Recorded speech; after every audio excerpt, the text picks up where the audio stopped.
Chris. Thank you very much. Sure. So tell us about that demonstration. I understand this was Chen Tai Chi, right? Which is related to Kung Fu. It's like you told me earlier, it's not just what old people do in the park. But this is actually a fighting art. So tell us about that.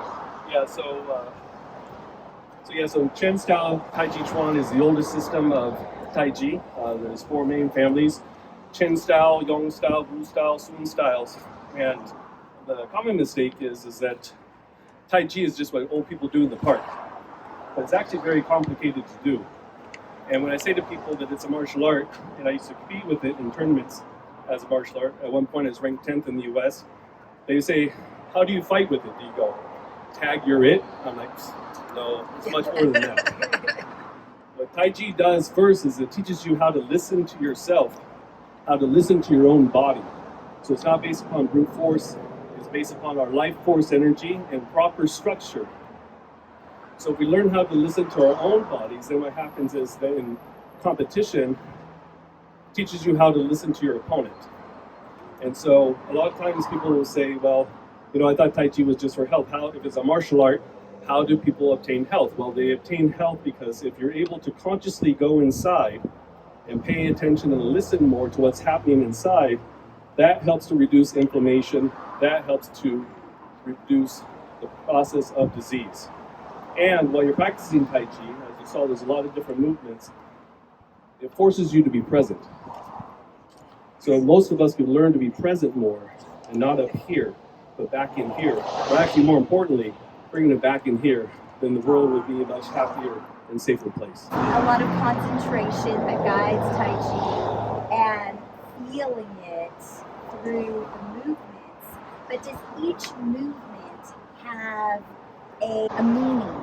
Like as I was watching you and your movements, I'm like, I wonder if that is like pushing out stale air, pushing out negativity.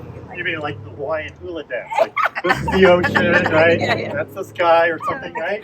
I was thinking there's something a little more deep, like, getting all of the trauma out. How do we do that? Nothing for all.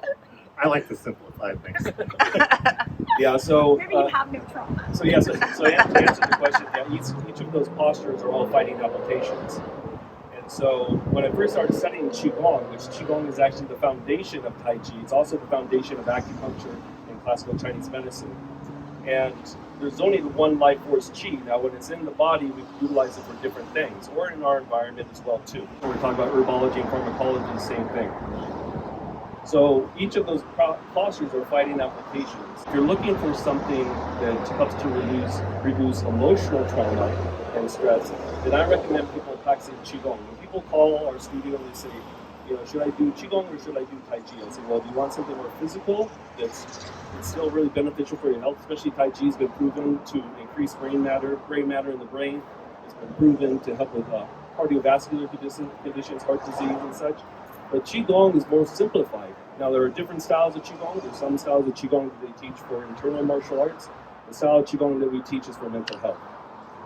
Excellent. Well, Chris, how do we find out more about this practice and the other things you do related to Qigong? You go to SheltonQigong.com. My YouTube handle, Instagram, and everything is Chris Shelton Qigong. And on YouTube, you have to put Chris Shelton Qigong, Qigong, because if you just put in Chris Shelton, the guy that comes up before me is this guy that has all these anti-Scientology videos. That's not me.